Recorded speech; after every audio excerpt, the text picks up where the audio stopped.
Bueno, ahí ya estoy grabando. Me gustaría, antes de arrancar con como todo lo que tenemos que ver hoy, que es bastante, hacer un poco una descripción de lo que va a ser este cuatrimestre, a propósito del cronograma que subí la semana pasada. Como verán, en las clases, en algunas de ellas, además de los temas que vamos a ver en el espacio de los sincrónicos, hay videos que están indicados aparte, que son videos que yo voy a cargar después de la clase para que vayan viendo con tiempo, digamos. Es decir, la idea es empezar a evitar quizás que los sincrónicos se traduzcan en monólogos míos. Quizás hoy puede ser la excepción de esto que estoy diciendo, pero mi aspiración para esta segunda parte del año es que tengamos una dinámica mucho más dialógica. No porque no haya ocurrido en la primera parte del año, pero este, buena parte de las clases tenían como esta impronta, ¿no? De este, escucharme a mí monologar, que puede ser muy tedioso, yo lo sé. Bueno, todo lo que voy a decir hoy no aplica a esta primera clase del cuatrimestre, aplicaré a partir de la siguiente, pero en virtud de eso es que digamos, las exposiciones teóricas van a empezar a aparecer más en videos, ¿sí? Para ver antes o después de las clases, lo iré indicando oportunamente. Y en el encuentro sincrónico corregimos alguna actividad. Les propongo una actividad in situ. De hecho, a propósito de esto es que bueno, logré rapiñar este Zoom que estamos viendo de un proyecto de investigación. Entonces vamos a poder hacer esto de las breakout rooms, que era como mi anhelo de la primera parte del año. Vamos a poder materializarlo. Y eso creo que le va a dar como otra dinámica a las clases, cosa que espero que así ocurra. Bueno, todo esto, insisto, no aplica para el primer encuentro. Es a partir de la semana que viene. Como verán, en ese sentido, hay un aumento, quizás en relación con el primer cuatrimestre, de encuentros sincrónicos. Concretamente, hay, digamos, previstas dos clases, esta y la próxima. Recién la tercera semana, clase asincrónica, que tiene ahí tres temitas para ir viendo. Ese martes 14 de septiembre yo voy a subir las consignas y las indicaciones para el trabajo escrito. ¿Sí? Trabajo escrito que va a involucrar una serie de consignas, ¿sí? De las cuales ustedes van a elegir dos, ¿sí? Van a poder optar de todo lo que hemos visto en la primera parte del año, de los temas de cultura y de historia y lo que veamos ahora, van a poder optar de ese concierto de textos, van a poder optar por dos y trabajar sobre eso hasta comedia inclusive. Va a quedar la Medea segregada porque sobre Medea van a tener una consigna para resolver en el marco del segundo parcial. Es decir, que el segundo parcial va a ser efectivamente de lengua y cultura. Ya les daré más indicaciones cuando llegue el momento. Lo más probable es que les anticipe la consigna con cierto tiempo para que no se superponga la redacción, que igual va a ser una consigna más bien breve, pero para que no se superponga la resolución de la consigna de cultura con la resolución del texto latino que van a tener que traducir en el segundo parcial, seguramente les dé algo de margen de tiempo como para que se organicen y no sea algo como una sobrecarga. ¿Sí? Pero bueno, de todo lo que veamos hasta Plauto incluido, sobre eso van a tener el trabajo escrito y bueno, muchas opciones para después elegir qué hacer. Ese trabajo cuyas consignas van a estar publicadas el 14 de septiembre, van a tener un mes para hacerlo, ¿sí? Y se entregan el 12 de octubre, que ese día se los voy a dejar como para entregar el trabajo, por ahí ver algún video que les quedó pendiente, o hacer algo de lengua, como, bueno, tener una semana ahí de puesta al día, porque, bueno, después va a ser todo sincrónico, ¿sí? Como vamos a trabajar con Medea, la propuesta es que tengamos un encuentro de cine-debate con una transposición cinematográfica de Medea el 19 de octubre. Esta es, digamos, un poco la propuesta. Yo lo que no sé que estaba viendo hoy, si por ejemplo el 21 de septiembre, histórico Día de la Primavera / del Estudiante, si se levantan las clases en Alicia o no. Ahí me entra a mí la duda. No sé si alguien sabe históricamente qué pasa en Alicia con esta fecha. ¿Qué dice Alicia? No, perdón, estaba hablando para mí. Que no lo le, o sea, yo recuerdo que no lo levantan, sí que hacían fiestas en el Alicia. Eso. Bueno, yo no sé cuántas fiestas se podrá No, hacer. claramente no va a suceder, pero Alguna clan de la pandemia no da, ¿no? no, pero Con ya agua lo, institucional no da. No. no sé, por ahí en el hall, viste, armará. Bueno, yo digamos, planifiqué pensando que el 21 hay clases, después caí en la cuenta, revisando otros calendarios, caí en la cuenta que el 21 de septiembre caía esta fecha. Bueno, eventualmente si hay alguna festividad, reprogramaremos, vemos el momento. Todo tiene cierto margen de maniobra, como siempre. Lo importante, lo que sí no va a tener movilidad, son estas fechas en verde, ¿sí? Las consignas el 14 de septiembre, la entrega del trabajo, ¿sí? El 12 de octubre, es decir, un mes después. Y el segundo parcial va a ser el 9 de noviembre, ¿sí?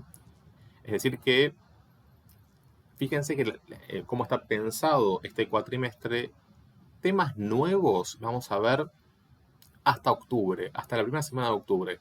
Después, entrar en el trabajo, tenemos una sesión de cine-debate, vamos a seguir practicando todos los temas de lengua, modelo de parcial, es decir que no se agregan temas de lengua después de la voz pasiva.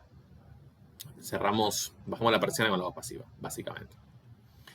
Y en noviembre, después de la primera semana que vamos a tener este modelo parcial, noviembre va a estar dedicado al segundo parcial, al recuperatorio del segundo parcial y ya después la última clase que es entrega de notas y haremos un cierre, reflexión final de la materia. Un poco el panorama es este. No sé si hay alguna pregunta en relación con el horizonte que nos espera.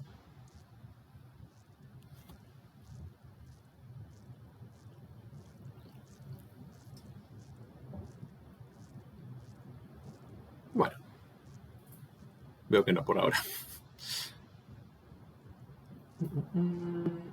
Bien. Bueno, hoy tenemos dos temas fundamentales para abordar. Lo primero que vamos a hacer es una introducción a la obra de Cicerón, sobre todo para pensar las condiciones de producción de estos textos que vamos a leer y cómo se interrelacionan con otros textos de Cicerón y de otros autores, por supuesto. Pensar sobre todo la cuestión de los géneros discursivos y bueno, las tensiones políticas, porque claramente Cicerón no está exento, bueno, no solamente porque en ciertos tramos de su vida ha tenido participación activa en la vida pública, sino porque, bueno, los avatares de la convulsionada república del siglo I a.C., por supuesto que inciden en los textos que conservamos. Entonces, esta primera parte de la clase tiene que ver con ubicar a Cicerón en tiempo y espacio, a su obra y esta red, digamos, no solo de textos que conforman el corpus ciceroniano, sino también la red de relaciones políticas, ¿sí?, que también esos textos expresan. Esa es la primera parte de la clase y después vamos a hacer una introducción, grosso modo, de la tercera declinación, que, como ustedes saben, es la declinación, digamos, mayoritaria, o que mayor cantidad de sustantivos concentra en latín, y vamos a proponer algunas estrategias para el abordaje. Después van a poder ver los videos que suba. Van a trabajar primero con los temas en consonante. Pero bueno, ya voy a hablar de eso oportunamente. Vamos a trabajar con la cronología digamos, pensar un poco la obra de Cicerón en el devenir temporal, ¿sí? Eh, bueno, esta relación que siempre establecemos entre texto y contexto. Bueno, Cicerón nace en el 106 a.C. Recuerden que siempre que ponemos un menos delante del año, estamos antes de Cristo. Nace en el 106 a.C. en Arpino, que es una ciudad al sur de Italia. A ver si el mapa lo postergué acá. Una ciudad que está al sur de Roma, por acá, ¿sí? Que para ese momento, recuerden que esto de ser ciudadano de Roma era un problema en la República, no cualquiera tenía el estatus de ciudadano, pero para esta época ya, digamos, esta ciudad de Arpino, al sur de Roma, ya estaba, digamos que, anexada al territorio en el sentido de que los habitantes de Arpino eran considerados ciudadanos romanos.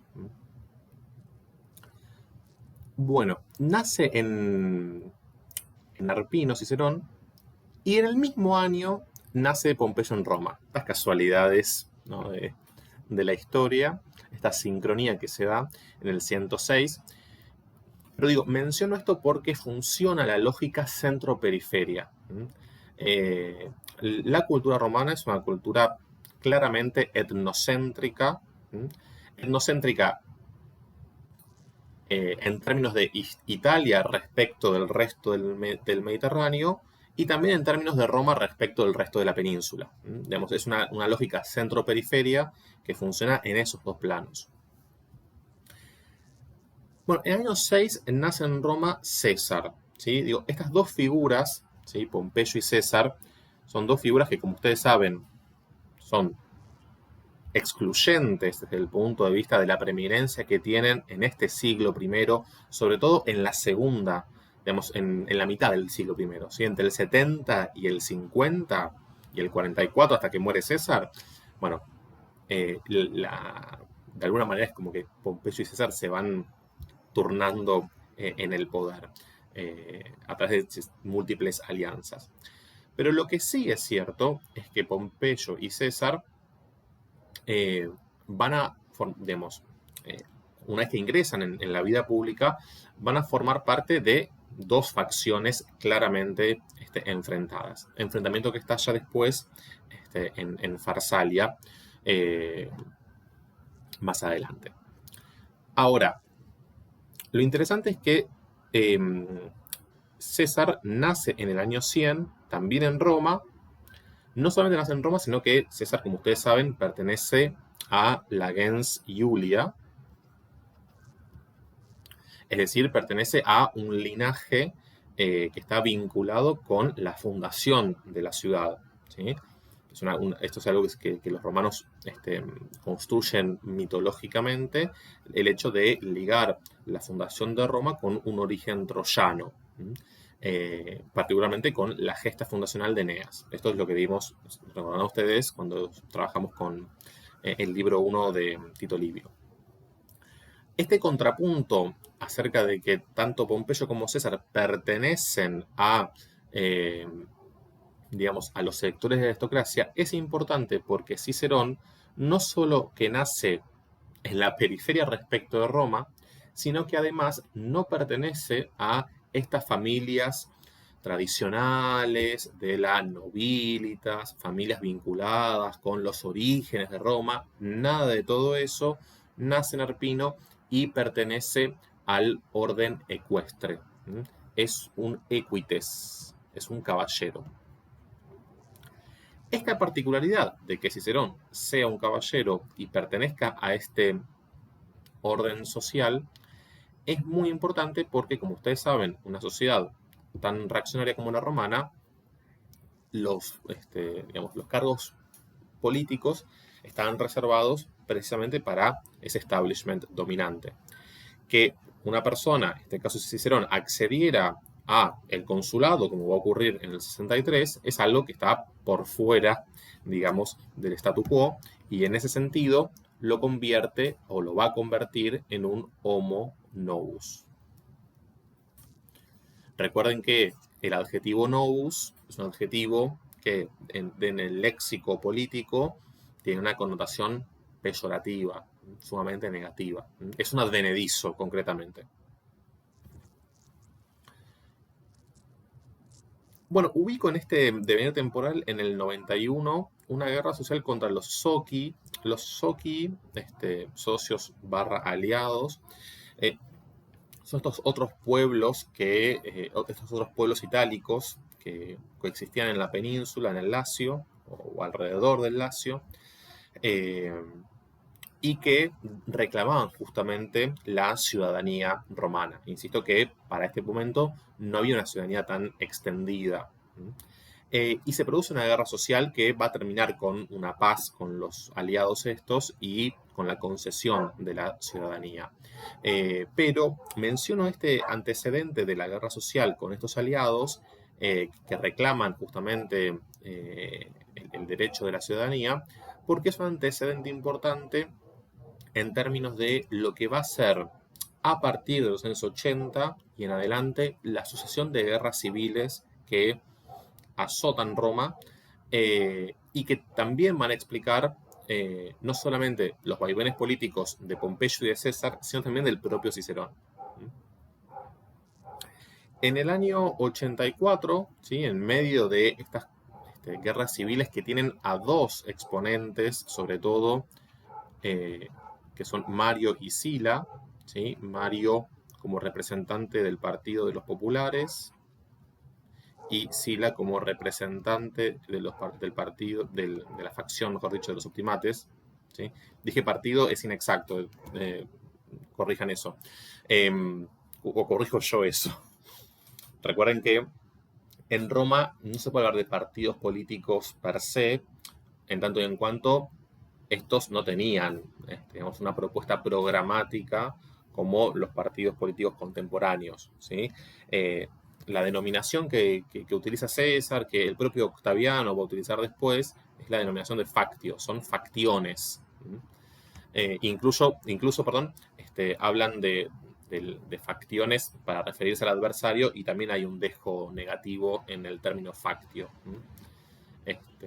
Estos otros con los que me enfrento forman una factio que intenta estabilizar Roma, por supuesto, y todo esto. A ver, para explicar este enfrentamiento entre dos facciones, hay que decir que son dos facciones que se utilizan esta denominación de populares y optimates, pero no significa que los populares pertenezcan a la clase plebeya, de ninguna manera. Son dos facciones, es una polarización dentro de la aristocracia. Es una polarización dentro de la aristocracia entre dos sectores antagónicos, el de los optimates, que es un sector, digamos, todavía más recalcitrante y reaccionario. Observen que, bueno, optimates tiene la raíz de optimus, ¿no? Es el superlativo de bonus. Y los populares, insisto, no es gente que pertenezca a las clases populares, sino que tienen alguna que otra política que atiende a algún que otro reclamo de los sectores populares. Hay que poner todo así como muy matizado porque, insisto que no, digamos, no pertenecen a los populares, a la facción de los populares, figuras políticas que propongan una transformación real de la desigualdad social. A esto me refiero. Tanto unos como otros están en la disputa del poder. En particular, lo que ocurre en este periodo, y que tiene que ver con lo que después se va a traducir en guerras civiles por las vías que unos y otros, populares y optimates, adoptan para acceder al poder, esta polarización tiene que ver con una cuestión, digamos así, muy sintomática, a raíz de lo que se produce ya desde la República, que son las sucesivas guerras de expansión. ¿Sí? Ya incluso del siglo III, siglo II, las famosas guerras púnicas, ¿sí? En este periodo empieza la expansión hacia las Galias, de la mano de César, ¿sí? Hay una cantidad de guerras de expansión que no solamente suponen, como hemos dicho en más de una oportunidad, anexión de territorio, sino también acumulación de riqueza. Ahora, esa riqueza que comprendía no solamente dinero, oro, piedras, sino también botines, esclavos, en fin, una cantidad eh, de componentes dentro de los botines de guerra. eh, Después no había una redistribución igualitaria de esa riqueza que Roma iba concentrando y acumulando. Es una riqueza que cada vez quedaba más concentrada, por el contrario. Eh, y esta concentración justamente, bueno, es lo que genera esta polaridad, producto de sectores populares que empiezan a, digamos, manifestarse en contra de esa desigualdad y de esa concentración de la riqueza y que se resisten incluso a la leva. El gran problema que eh, se empieza a percibir en este momento tiene que ver con cómo hacer para que el campesinado, bueno, efectivamente se sume al ejército, porque si no, no hay ejército con el cual ir a enfrentar todas estas guerras de expansión. El enfrentamiento entre Mario y Sila, que supone distintas etapas de una guerra civil, desencadena en una dictadura, en la dictadura de Sila. Recuerden que la dictadura es una institución prevista por la República, extraordinaria, limitada a 6 meses, a lo sumo un año, limitada en el tiempo, pero prevista al fin y al cabo como para poner un poco de orden. Menciono, entre paréntesis, que en el 84 la primera obra fechada de Cicerón es De Inventione Retórica. Es decir, un tratado de retórica que tiene un claro influjo de los manuales de retórica griegos. ¿Sí? En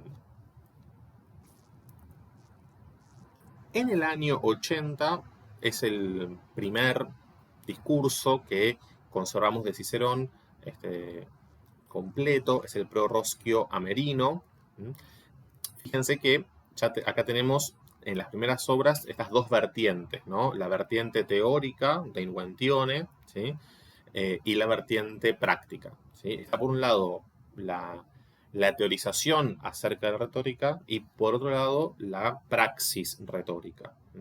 Esa praxis oratoria que lo convierte Cicerón, sobre todo en este momento, en los años 80 y 70, en el abogado estrella de Roma, porque defiende a muchos de estos personajes públicos. ¿Sí?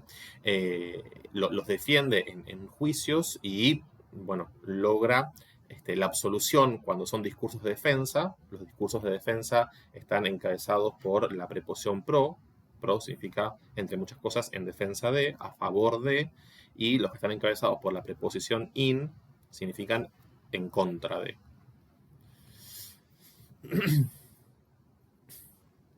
Bien. A este Prorosco Amerino lo defiende por de haber cometido parricidio. En el medio de todo esto, en el 79, viaja a Grecia y luego a Asia y se forma en retórica en Rodas. Estos viajes los menciono porque, bueno, era algo habitual en la época y por este influjo permanente entre la cultura griega y la cultura romana. Y menciono esto también porque Cicerón va a ser la figura, ¿sí? En el pensamiento occidental que funciona como esta bisagra entre la antigüedad griega y la Edad Media latina.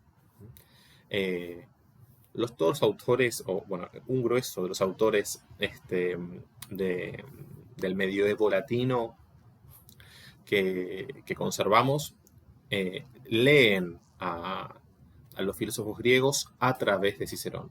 ¿Sí? Es una figura, insisto, desde este punto de vista, insoslayable. Y por supuesto, digamos, Cicerón entra en contacto no solamente con lo que fue la sofística en su momento, en el siglo V, no solamente entra en contacto con esa formación, sino también con toda la tradición de oradores griegos, en particular con Demóstenes, ¿sí? De hecho, Demóstenes, que bueno, tiene discursos en contra de Filipo de Macedonia antes de la invasión de Filipo y posteriormente de Carlomagno, justamente pronuncia unas filípicas, y sobre ese modelo Cicerón va a articular 14 discursos, ya lo vamos a ver, en contra de Marco Antonio, también llamados filípicas, también conocidos como las filípicas por el modelo griego con el cual trabaja. O sea que esta relación, para pensar el campo literario romano, es necesario pensar en el campo literario griego.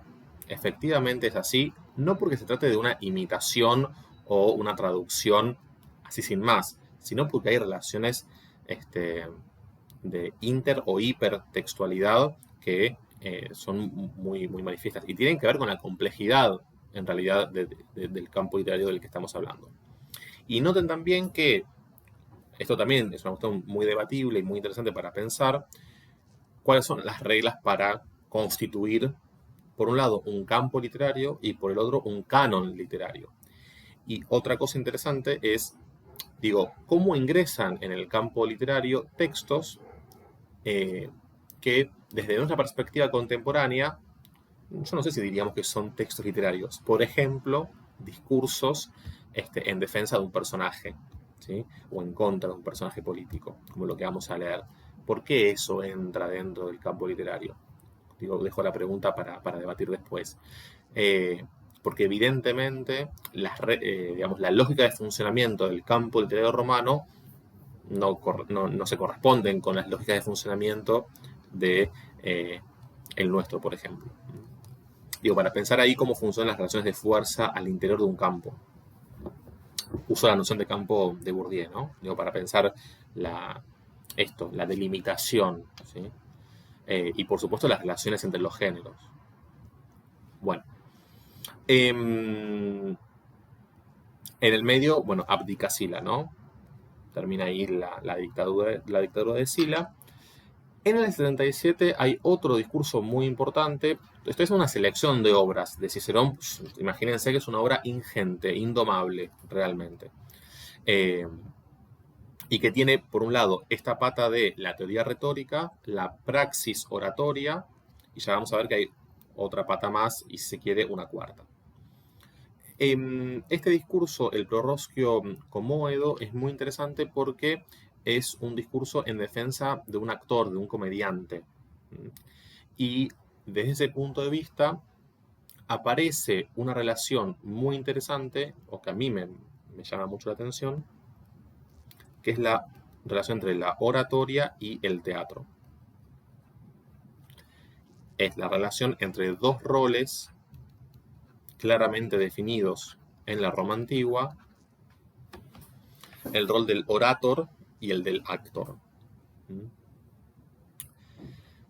Bueno, esto es un tema enorme para decirlo en pocas palabras, pero tiro un par de ideas y después lo iremos profundizando. Piensen que, por eso es que nosotros trabajamos en Latín 1 con discursos de la praxis oratoria ciceroniana, por un lado, y con obras de teatro. Justamente porque hay en esta relación algo particularmente productivo. A ver, lo que nosotros vamos a ver cuando trabajemos con las catequinarias tiene que ver con, y que también se ve en el de República, tiene que ver con cómo, cómo pensar el hecho de que los discursos que se pronuncian en el espacio de un juicio, o bien ante el Senado o ante el pueblo, ¿sí? Que son, digamos, los tres espacios básicamente de ejecución de un discurso, suponen la configuración de una situación performativa. Tanto en el De Inventione, este texto que mencionábamos recién, como en otros textos de perceptiva retórica de Cicerón, el Orator, el De Oratore, el Brutus, en fin, en todos esos, aparece, digamos, como puntualizada, esta cuestión de que hay una dimensión teatral involucrada en la ejecución de un discurso. El discurso no se lee primero, ¿sí? Algo que hoy por ahí ocurre lo contrario, ¿no? Uno por ahí, no sé, ve a un presidente leer el discurso cuando inaugura la Asamblea Legislativa y no le llama la atención, ¿sí? La verdad que queda un poco feo que te esté leyendo así, como pierde un poco la gracia, ¿no? Del momento performativo. Bueno, en la antigüedad de ninguna manera los discursos se leían, ¿sí? Se representaban, se actuaban, porque también, digamos, si el discurso tiene una finalidad persuasiva en pro o en defensa o en contra de alguien, esa, esa orientación del discurso para captar la atención y mover los ánimos del auditorio, también supone la, digamos así, eh, la interacción entre los cuerpos presentes y por ende una dimensión performativa. ¿Sí? Esta coocurrencia de cuerpos que en unas mismas coordenadas espaciotemporales coexisten y bueno, hay algo también del orden de la seducción, ¿no? Y ya, digamos, esta relación entre seducción y persuasión tiene larga tradición en el mundo antiguo y está muy claramente expresada, por ejemplo, en el encomio de Helena de Gorgias. Bueno, todo esto a raíz de este discurso del Prorrocio Comoedo, no lo vamos a leer nosotros, pero lo menciono porque tiene esta particularidad. Se expresa esta relación incluso entre oratorio y teatro. En el 75, yo estoy hablando sin parar, ustedes pueden gritarme en el medio, interrumpirme, no pasa nada. Pueden dar una mano, creo, y la voy a ver. Y no hay ningún problema. En el 75, Cicerón adquiere, recibe el primer cargo, accede, mejor dicho, a la primera magistratura. Es cuestor, pero es cuestor en Sicilia, en una ciudad antigua, Lilibeo o Lilibea, y ahí tiene como su primera experiencia política, en el año 75. Después se retira, ¿sí? Pasa un buen tiempo hasta que es edil en el 69. Pero noten que en el año 70 algo pasa importante respecto a estos personajes políticos que habíamos mencionado al comienzo. Tenemos el primer consulado de Pompeyo y Craso, ¿sí? Recuerden que el consulado es una magistratura colegiada, ¿sí? Que se involucran dos personas, ¿sí? Como uno como cónsul mayor y otro como cónsul minor. Y en ese mismo año César ingresa al Senado. Sí, Luis, te escucho. No, usted me abre el micrófono, disculpe. Ah, todo bien. Entonces, César ingresa al Senado, ¿sí? Recordemos que César está ligado ya casi como que de nacimiento a la facción de los populares a través de Mario, ¿sí? Porque Mario estaba casado con Julia, que es la hija del tío de César, ¿sí? Y a su vez César después se va a casar con Cornelia, ¿sí? Que también es, ahora se me escapó el nombre de este otro de los populares. Bueno, se me fue. Un referente también de la facción de los populares. Quiero decir que el ingreso de César al Senado, vinculado a la facción de los populares, es casi como un destino de familia. Y menciono esto de la familia porque las relaciones familiares, los romanos las entendían como relaciones políticas, ¿sí? Por eso después uno se casa con la hija del otro, porque en esos actos de, digamos, en esa confarreatio, que es el ritual de casamiento entre los nobles, se sella también un pacto político. De esta manera incluso Pompeyo se casa después con una hija de César, ¿sí? Porque de esta manera van tejiendo acuerdos, ¿sí? Y una manera de expresar ese acuerdo es a través de estos lazos familiares, porque insisto, los lazos familiares son jurídicos y políticos, ante todo. Bueno, decía que en el 69 Cicerón es elegido edil, ¿sí? Recuerden que este es un cargo importante como para hacerse conocido, ¿sí? Lo habíamos visto antes cuando describíamos el sistema de las magistraturas. El edil es el que se encarga de organizar los juegos públicos, por ejemplo, ¿sí? En ese sentido es importante. En el 68 yo aporto acá dos datos que parecen muy menores, pero para mí son importantes. Primero que por este año se establece como probable la adquisición de una villa de Túsculo, ¿sí? Esto es muy frecuente en los miembros de la clase dirigencial que, bueno, si bien las magistraturas son cargos gratuitos, en el sentido de que no perciben una remuneración por ello, bueno, había dinero que circulaba por otro lado. Bueno, ese otro lado, por ejemplo, es que le otorgan una ciudad, digamos, un terreno campestre en la villa de Túsculo, un lugar apartado, un locus amoenus, que, bueno, Cicerón va a aprovechar no solo porque cuando se retira después a Túsculo se dedica a la especulación filosófica, que es la otra pata de la producción ciceroniana, sino que además hay una obra que va a recibir el nombre de esta villa de Túsculo, que son las Tusculanas. Pero también en este año empieza esta cuarta pata, si se quiere, que está como por fuera del canon ciceroniano, pero que es muy relevante para ver las intrigas y estas relaciones entre estos personajes y demás. Todo el telón de fondo se ve en la correspondencia. La actividad epistolar de Cicerón es frondosa, realmente. Cartas por todos lados, para todos los gustos. Tenemos carta a un amigo, al amigo de Cicerón, que es Ático, ¿sí? Cartas que se engloban dentro de la categoría de a los familiares, ¿sí? Bueno, entre distintos hay vínculos posibles. Particularmente las cartas a su hermano Quinto, ¿sí? Y a Bruto finalmente.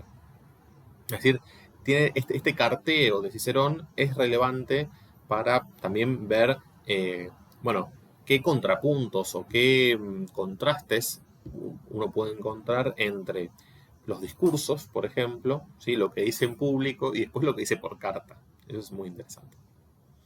En el 66 ya está como más metido en la arena política y es nombrado pretor. Recuerden que el pretor es como el cargo anterior a cónsul. Es muy importante ese cargo. Ya está ahí preparando claramente su candidatura al consulado, ¿sí? Va pronunciando discursos electorales en el medio, de los cuales se conservan algunos fragmentos. Y en el 63, efectivamente, es elegido cónsul, empieza el consulado de Cicerón en el 63.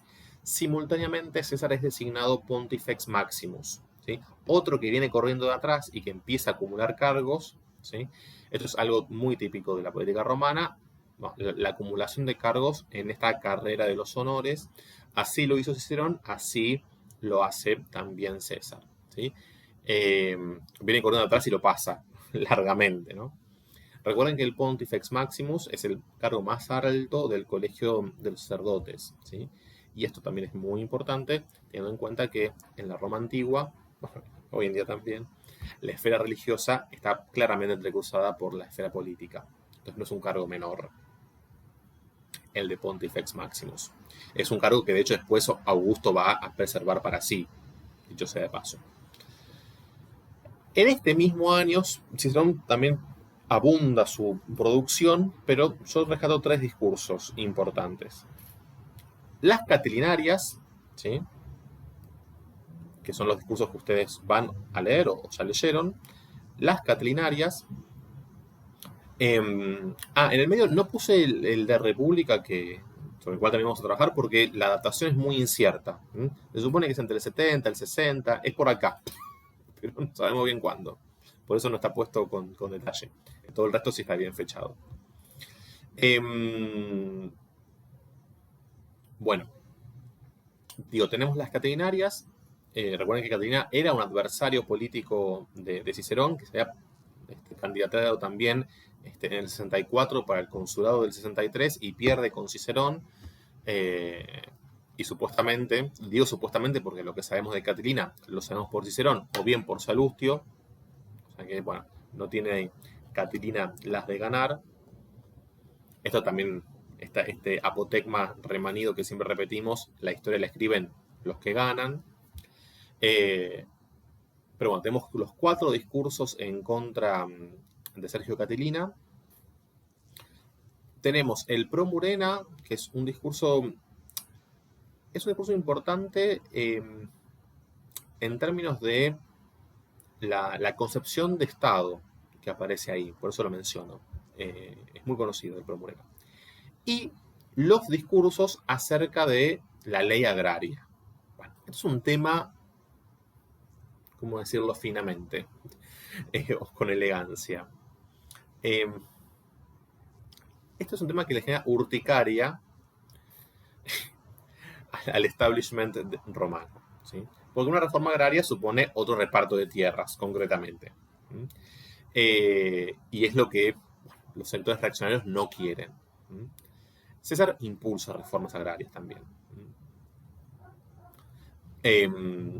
Bueno, los gracos en su momento, otros impulsores de reformas agrarias, quienes leyeron Grimal habrán escuchado o habrán pasado por los gracos.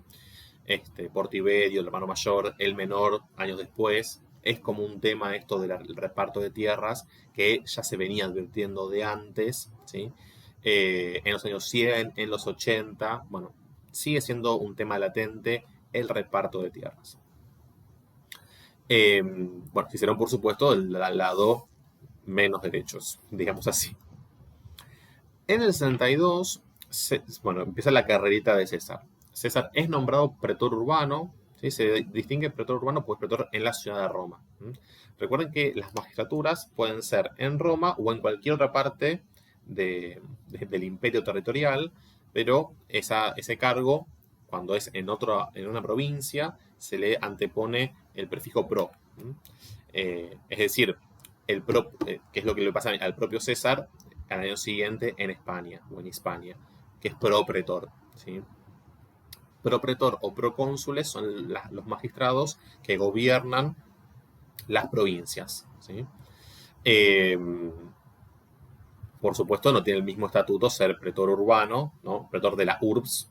Cuando en un texto romano aparece la palabra urbs, es Roma, es la urbs, todo el resto es otra cosa que no tiene estatuto de urbs. Bien, sigue esta acumulación de cargos y acá se produce el primer triunvirato, en el 60. Todo esto Cicerón lo ve con una mala cara terrible, porque el primer triunvirato supone otro acuerdo entre César, Pompeyo y un tal Craso. Craso que, bueno, años después, en el 53, muere porque enfrenta a los partos, una batalla que a los romanos les va muy mal, esa batalla, la famosa batalla de Carras, y ahí muere Craso.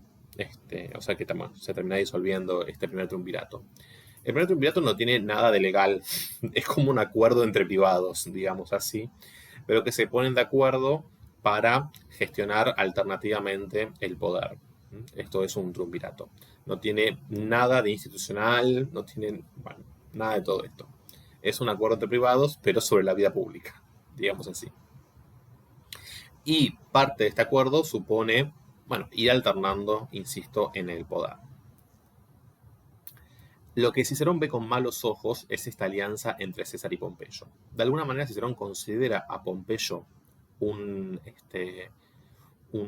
estadista y a César como alguien que amenaza ciertos privilegios de casta.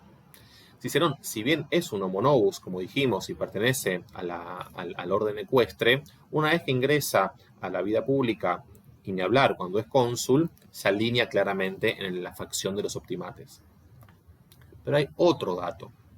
Cuando ustedes lean las Catilinarias, y en particular lean la cuarta, ya lo comentaremos cuando trabajemos con este texto, van a ver que ahí, y a propósito de los conspiradores que acompañan a Catilina en contra de Cicerón, y según Cicerón, en contra de Italia toda, en la cuarta Catilinaria, Cicerón va a someter a consideración a consideración del Senado la cuestión de la pena de muerte. Bueno, es sumamente interesante desde el punto de vista de la vigencia que tiene esta cuestión, pienso también, ¿no? Digo, porque no está abolida la pena de muerte, a esto me refiero, en todo el mundo.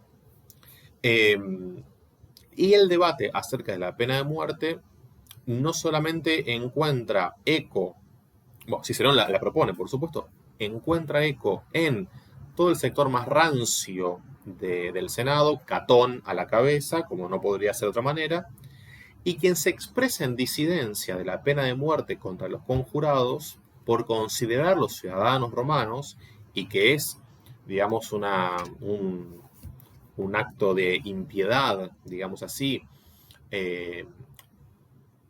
decretar la muerte de un ciudadano romano, quien se expresa en esa línea más indulgente es el propio César. Digo, acá hay un antecedente como muy significativo en los contrapuntos y los vaivenes entre César y Cicerón. Relación muy conflictiva, más que conflictiva, compleja de describir, porque no es que eran rivales simplemente. Digo, César va a ser responsable del exilio de Cicerón en parte y también responsable del retorno de Cicerón. Hay como vaivenes permanentes, pero un punto, digamos, insoslayable en la historia de esta relación, digamos así, tiene que ver con esta cuarta catilinaria que debate acerca de la pena de muerte. César está presente y hace todo un discurso en contra de esto. Digamos que César va construyendo ya desde entonces un ethos de sí, es decir, una imagen de sí. Ya vamos a ver más adelante con cierto detalle la noción de ethos.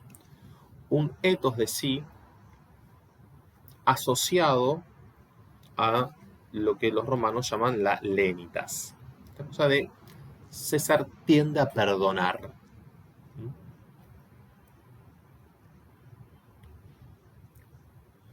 Bueno, el resultado del primer triunvirato es que César es cónsul al año siguiente, como no podría ser de otra manera. Pero hay otro dato de este 59.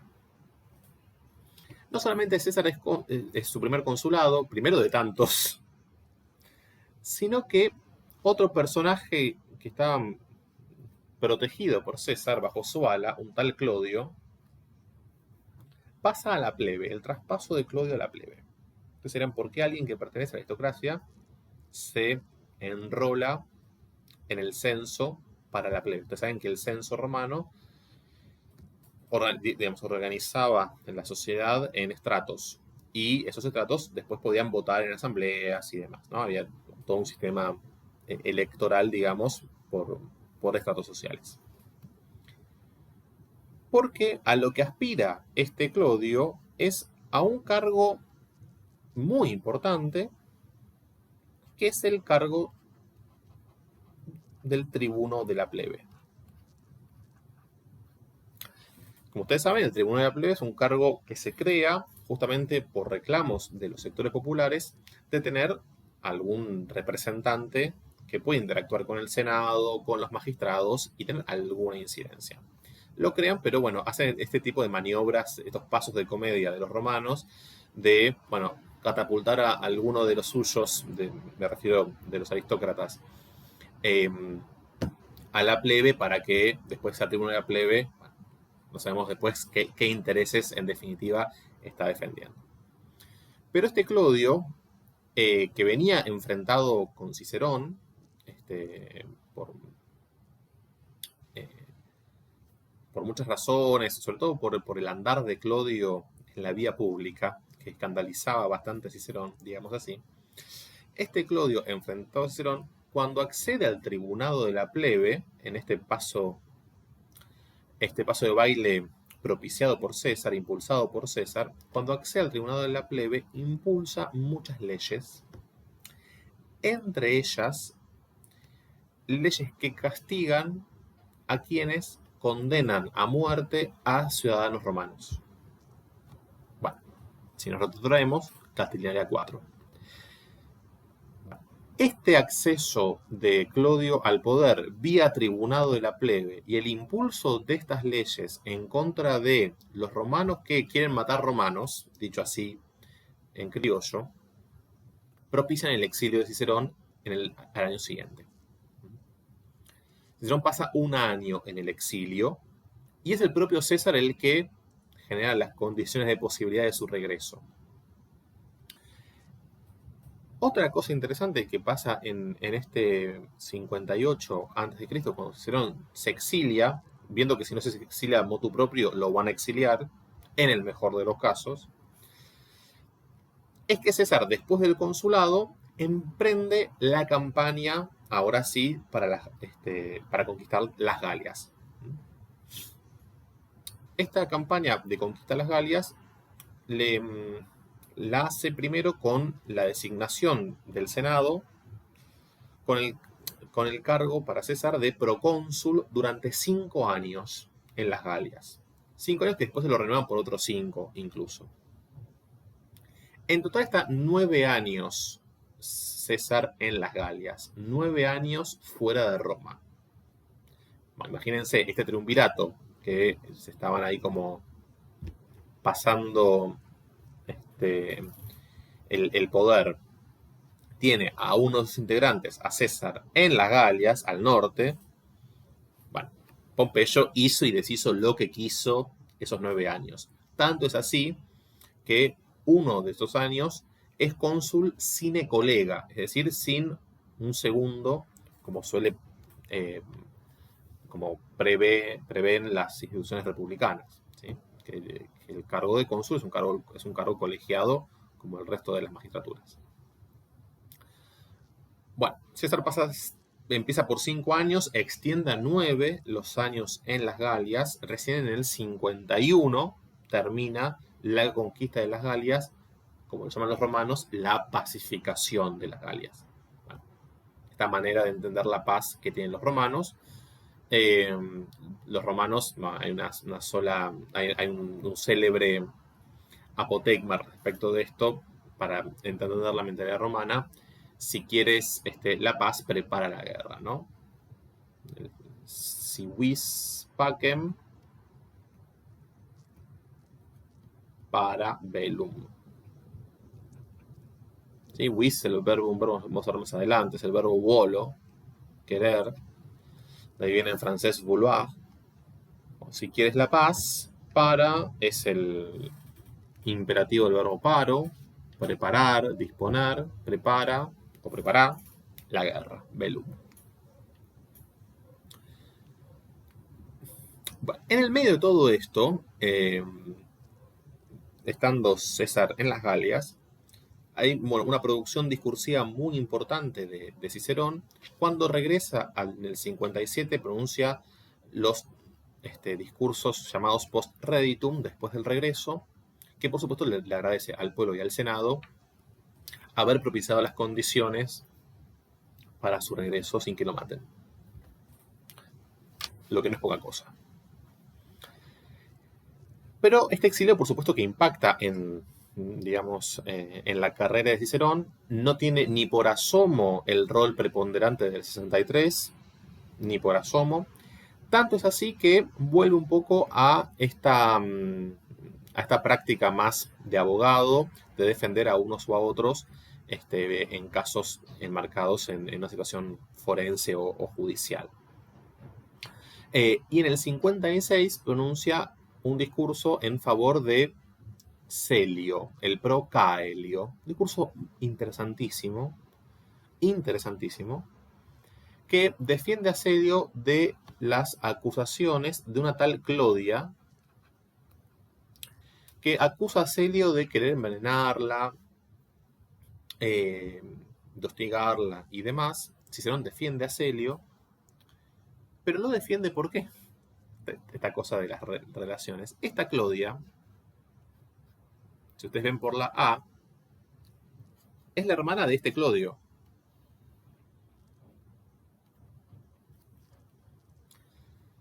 Y según algunos, esta Clodia es la amante de Catulo que llama en honor a la poetisa de Lesbos, en honor a Safo, la llama lesbia. Bueno, están todas estas relaciones y estos intertextos dialogando. Bueno, claramente Cicerón aprovecha la ocasión en el Procaelio para descargar toda su furia contra Clodio, tribuno de la plebe, que propulsó su exilio años atrás. Que había propulsado su exilio años atrás.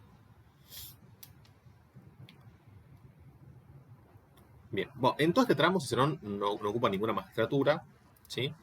Y no tiene ninguna intervención en ese sentido.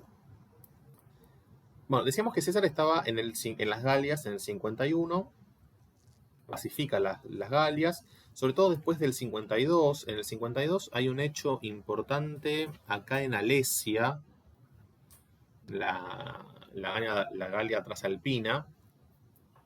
Vieron que las Galias están como divididas en muchos sectores, dos básicamente, la Galia Cisalpina, que es la que limita directamente con Roma, y la Trasalpina, más al norte todavía. Ahí la toma de Alesia es un punto clave, ¿sí? Que ocurre en el 52, ¿sí? Un año antes de la pacificación total de las Galias. Hay una revuelta de los galos encabezada por Vercingetorix, bueno, se llama la guerra de las Galias, o Asterix y Obelix, bueno, por ahí lo conocen el nombre de este tipo. Esta toma es muy, muy compleja y con mucha dificultad César logra controlar este episodio en Alesia. Muy importante en este proceso. Bueno, entonces, César termina la pacificación de las Galias a la romana y pretende retornar a Roma y que le den algún puesto, porque acá ya en el 50 vencían los 10 años que le habían dado de gobierno. En realidad le habían dado 5, en el medio prorrogan por otros 5, eran 9 en total, ¿sí? Entonces, bueno, vencían los 9 años, en el 50 ya, vencían los 9 años de gobierno en las Galias, no tenía cargo concretamente.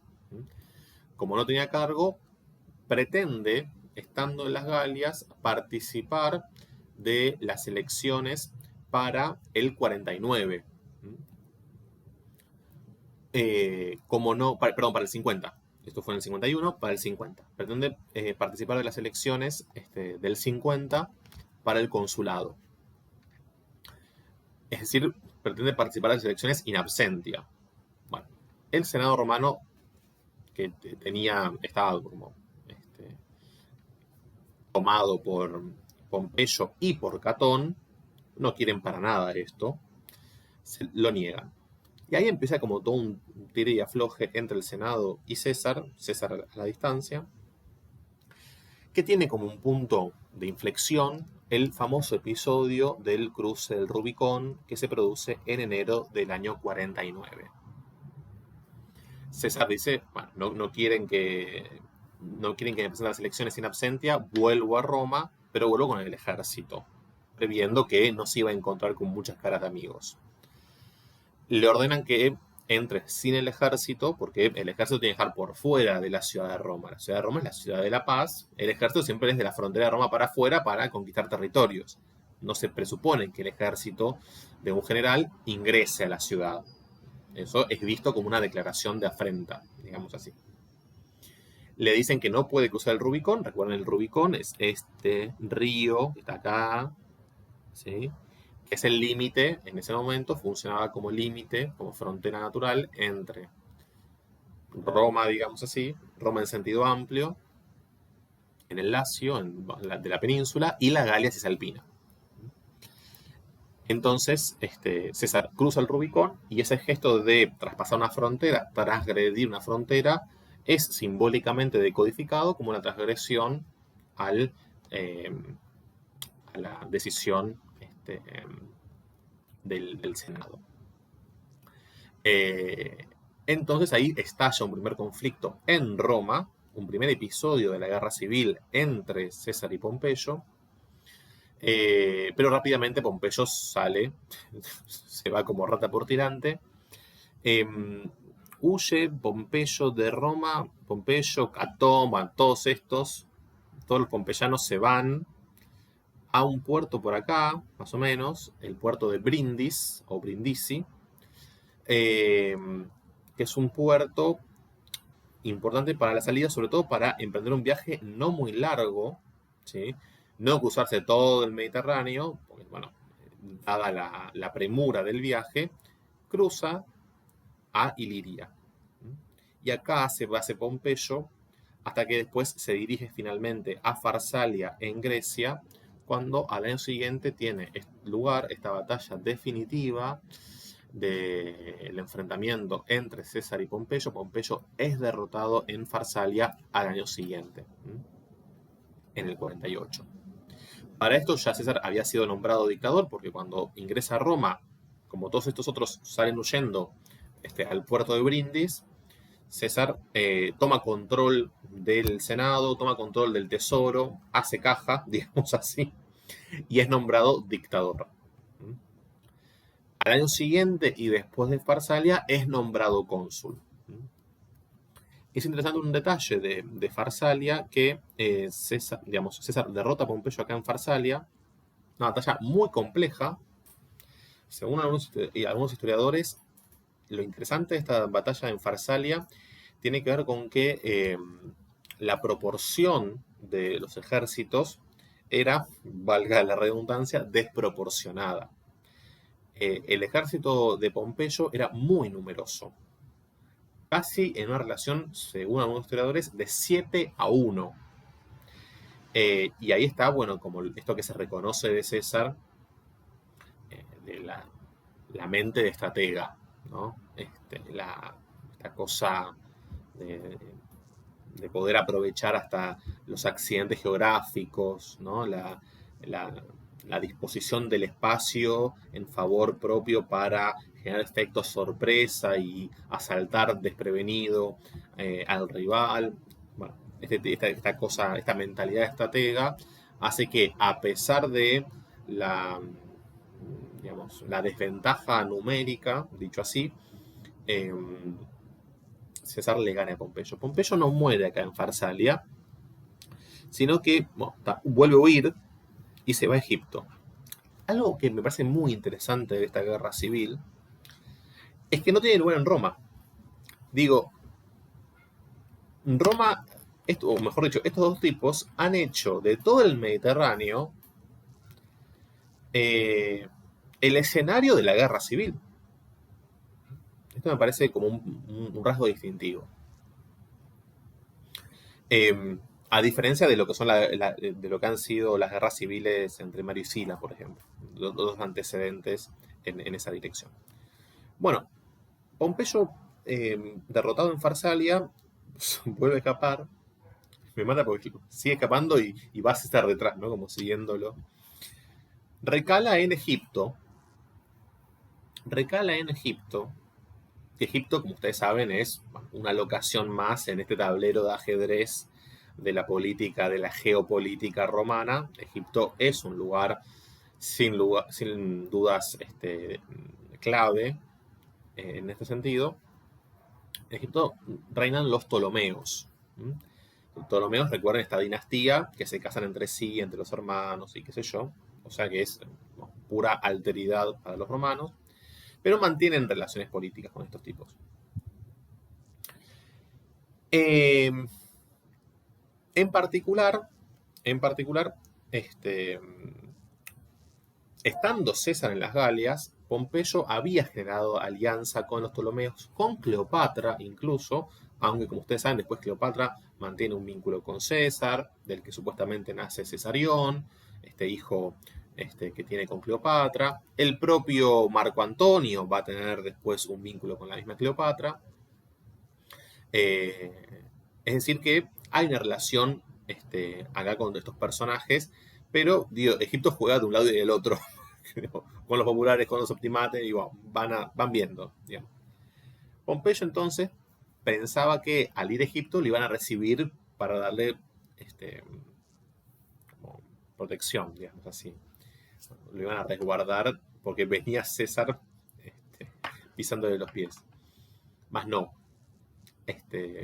Uno de los Ptolomeos, viendo que este Pompeyo ya estaba caído en desgracia, había perdido en Farsalia, según algunos historiadores, uno de estos Ptolomeos, cuando lo recibe, bueno, ordena que lo decapiten y como venía atrás César, lo espera César con la cabeza embalsamada de Pompeyo.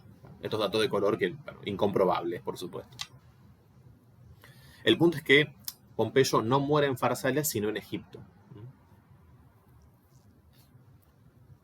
En este mapa, que está muy bueno, las cruces marcan estos battle sites, ¿no? Puntos álgidos de enfrentamientos. Hablábamos de la toma de Alepsia, acá está Farsalia. Después tenemos acá otros enfrentamientos posteriores a Farsalia, Tapso, Munda, ¿sí? Que son enfrentamientos también en marco de la guerra civil, pero ya que César enfrenta ya no con Pompeyo, que estaba muerto, sino con los pompeyanos sobrevivientes, digamos así. Y incluso con los hijos de Pompeyo, con Sexto Pompeyo y con otro Neo Pompeyo. Bueno, por supuesto que en estos años 40, César es la figura descollante. En el 40, es dictador en el 49, cónsul en el 48, dictador otra vez en el 47, y en el 45 directamente el Senado le confiere poderes extraordinarios y aparece esta fórmula que genera tanta polémica y tanto escozor en el Senado, en un sector del Senado, en el sector que está en contra de esto, el sector más afín a Pompeyo, a Castón y a todos estos, que es la figura de Dictator Perpetuus. Esto de Perpetuus no gusta nada. No gusta nada. Y en el 44, al año siguiente, en los idus de marzo del 44, César es asesinado. Es asesinado en el 44, con conspiración encabezada por Bruto y Casio, pero orquestada por esta parte del Senado adversa, digamos, y se produce un momento de suma inestabilidad, y es la transición que empieza con el ascenso de la figura de Octavio. Octavio, que es un sobrino segundo de César, se entera de pronto, de la noche a la mañana, se entera que César lo adopta como hijo. Y entonces, bueno, regresa a Roma y empieza a disputar el poder, y así se construye, mejor dicho, se pacta, se firma este acuerdo entre privados, pero que impacta en la vida pública, un segundo triunvirato. Un segundo triunvirato entre un cesariano pura cepa, como Marco Antonio, este Octavio, que una vez que se lee el testamento de César y ahí salta que este sobrino segundo, este ignoto que está perdido por ahí, es hijo adoptivo de César, entonces adopta el nombre. Recordamos, los lazos familiares son lazos jurídicos, son lazos políticos en Roma. Entonces adopta el nombre de César y pasa a llamarse Cayo Julio César Octaviano. Es decir, que lo que era su cognomen pasa como un segundo cognomen después de César. Y el tercero es Lépido. Bueno, en este momento Cicerón está como que entre el retiro a Túsculo y me dedico a filosofar, produce una enorme obra filosófica, entre ellas en el 44 las Disputationes Tusculanae, estas conversaciones en Túsculo sobre la muerte, teoría de las emociones, la filosofía como fármaco. Bueno, texto sumamente interesante y que también tiene como esta característica muy ciceroniana de el eclecticismo filosófico, ¿sí? Sintetiza tradiciones platónicas, académicas, epicúreas, estoicas, discute con unos, con otros. Cicerón tiene esta particularidad de que no se encolumna en una escuela filosófica determinada, sino que reúne elementos de distintas tradiciones de la filosofía griega, y un ejemplo es este texto en forma de diálogo.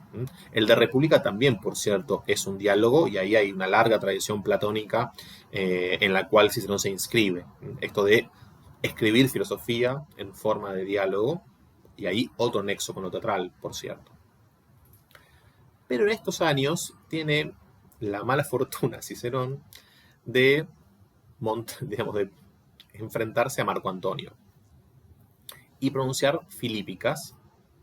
Estas filípicas, estos discursos en contra de Marco Antonio, pronuncia 4 discursos en el 44 y los 10 restantes en el 43. Bueno, por supuesto que después de este triunvirato, cuando Marco Antonio sella el pacto con Octaviano y con Lépido, lo primero que hacen es empezar a matar cuanto pompeyano haya quedado de pie después del asesinato de César, como venganza. Bruto y Casio a la cabeza, y Marco Antonio pide por alguien en especial, pide por Cicerón. Cicerón es asesinado efectivamente en el año 43.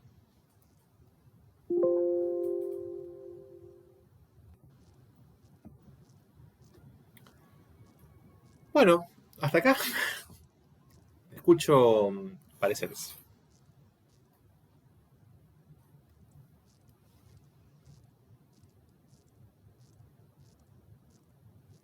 Preguntas. Fue más o menos claro porque creo que hablé como sin parar, pero Sí, fue muy claro. El tema es que tengo que volver a escuchar el video porque hay cositas que se me perdieron, iba anotando a full, pero hay cositas que se me perdieron. pueden haber parado igual, pueden frenar y no pasa nada. No, Una está bien. consulta, Enzo. Octaviano, cuando pasa al triunvirato, adopta el nombre de Julio César Octaviano, ¿cierto? No es porque integre el triunvirato, sino que una vez que es adoptado hay toda una cuestión en Roma que tiene que ver con el sistema de los tria nomina, de los 3 nombres. El nombre, una cosa es el sistema de nombre para los varones y otra cosa es el sistema de nombre para las mujeres. Los varones tienen, lo que se conoce como los 3 nombres. Uno de esos nombres, el del medio, el nomen, es el nombre del linaje, de la gens, ¿sí?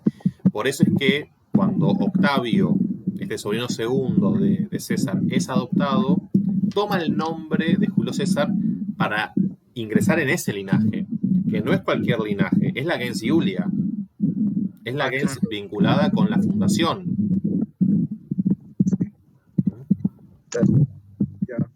Ahí ya me queda más claro.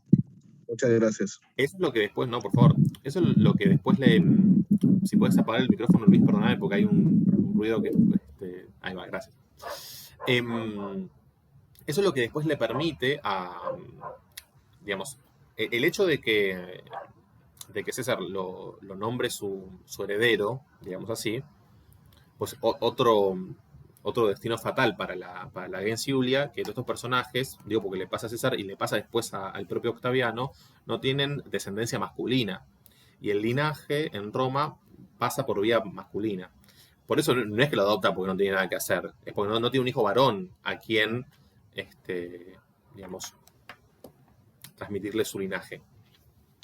Por eso la figura de la ad rogatio es muy importante como figura legal, la adopción me refiero, porque permite a estas figuras que encabezan un linaje, o como en el rol de pater familias, les permiten justamente preservar el linaje.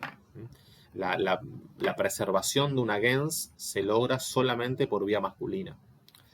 Entonces, el hecho de que Octavio ingrese o retorne a Roma e ingrese a la disputa política es porque es el designado por César, porque digamos, le confiere su legado, digamos así. Por eso entra en la disputa política, por eso forma parte del triunvirato. Por eso Marco Antonio, que por supuesto es una figura muy importante en la política romana, tiene que negociar con Octaviano porque, bueno, es el heredero de César, ¿sí? Después se va a producir el enfrentamiento entre ellos dos. Pero eso, bueno, es otro cuento, Latín 2, porque ahí sí nos metemos en otro capítulo apasionante de la historia romana, que es el ascenso de Octaviano al poder, cuando después pasa a ser llamado Augusto, finalmente. Pero bueno, como verán, la historia de Roma es compleja. Tiene un nivel de detalle que hay que como familiarizarse para poder entender todas estas relaciones que es ciertamente complejo. Pero bueno, esto como para que tengan un poco una idea en qué momentos turbulentos escribe Cicerón, porque esto aparece en los textos, ¿sí? Aparece en el de República, cómo pensar un Estado, ¿sí? El de República es un texto de teoría política, es un diálogo de teoría política, cómo pensar la res pública, cómo pensar la cosa pública, por contraste con la res privata, aunque a veces lo privado y lo público se superpongan. Y claramente aparece todo esto en las caterinarias. Entonces, bueno, tener un poco este marco ayuda a entender quién es quién después, porque aparecen mencionados, todo esto. Bien. Una pregunta. Observación. ¿Alguna resonancia? Sí. No, iba a decir, a mí me parece, ¿no? Esto es antes de Cristo, pero hay como en el pensamiento de Cicerón hay como un poco una moral cristiana, a mí me dio esa impresión, por lo menos. No sé si en las caterinarias, en la introducción, creo que se menciona algo de eso, en el análisis que hacen, y quizás me quedó, pero me da esa impresión, no sé. ¿En qué sentido lo decís? No, como una cosa de, no sé, creo que en una parte se nombra como que el paraíso es para aquellos que velan por el interés de la patria o algo así. No sé, hay cosas como que se me hizo como que es, como que ya hay como un germen cristiano, no sé, pero no sé, a mí me dio esa impresión, quizás es como muy personal. No. Pienso muchas cosas a partir de eso que vos decís. Primero que hay un texto muy importante de la Edad Media Latina que es Ciudad de Dios. Y este texto, Ciudad de Dios, está claramente, digamos, trabajando, me refiero a Agustín, ¿no?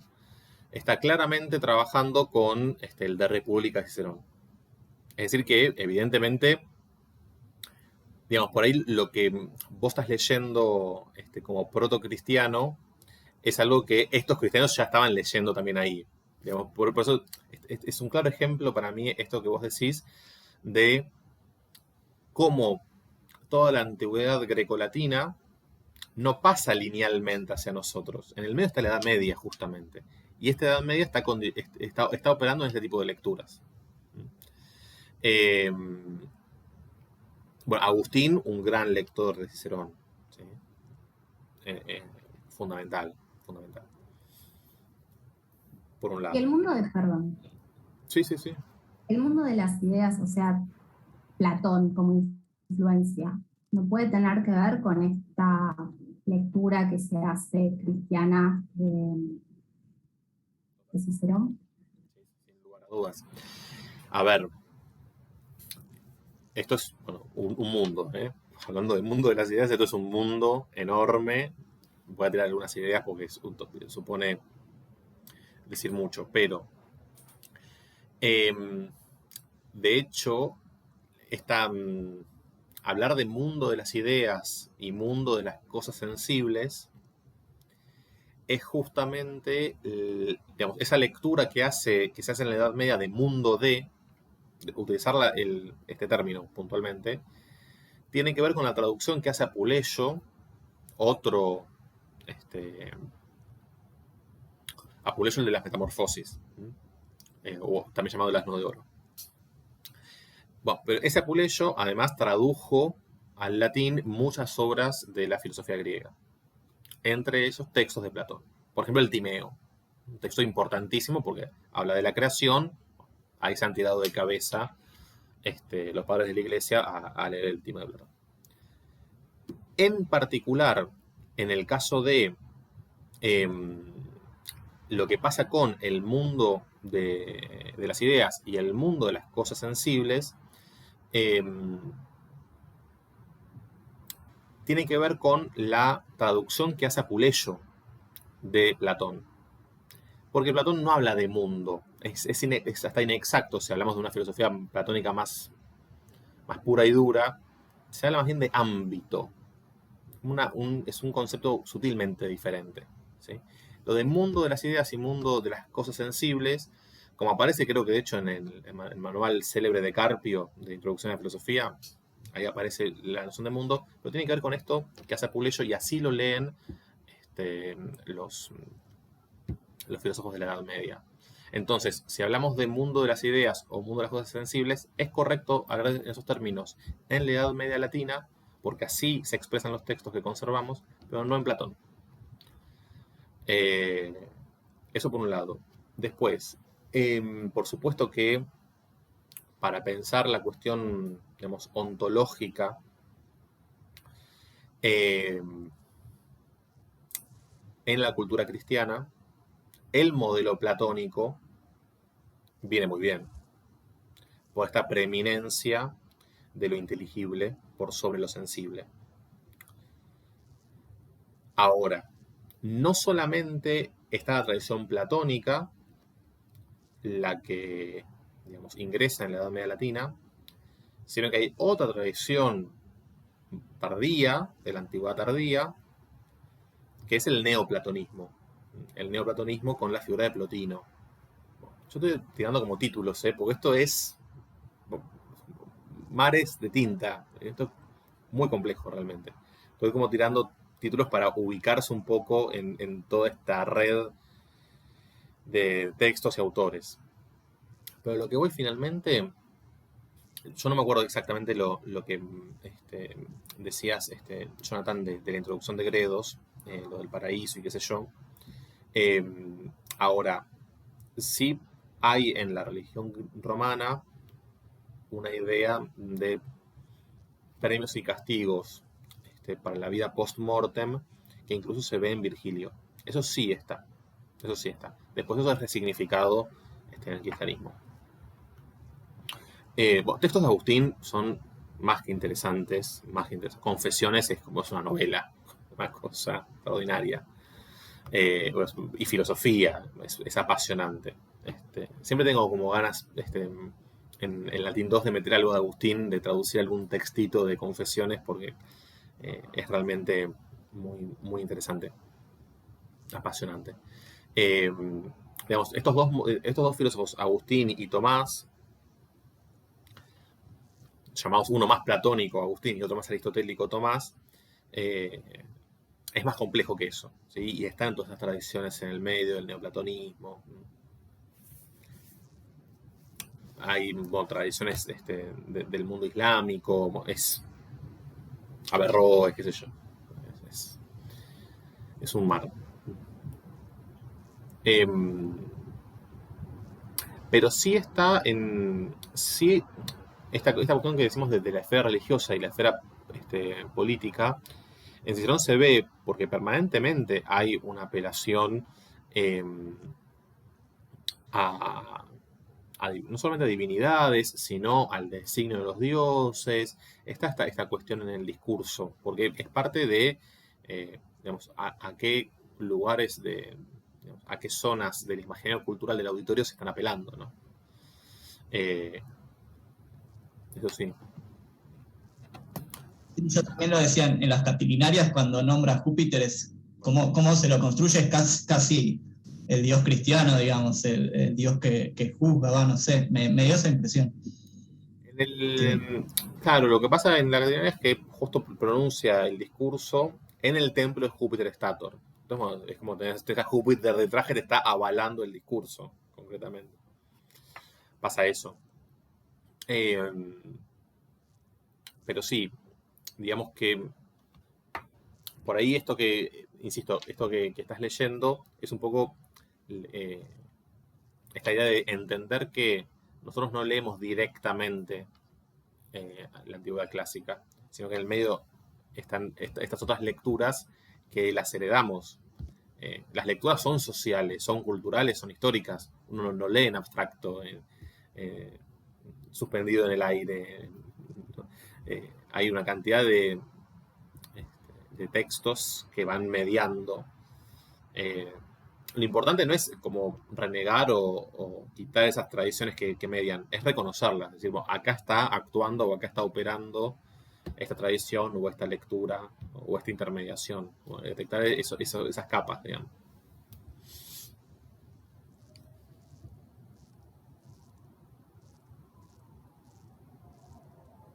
¿Comentarios?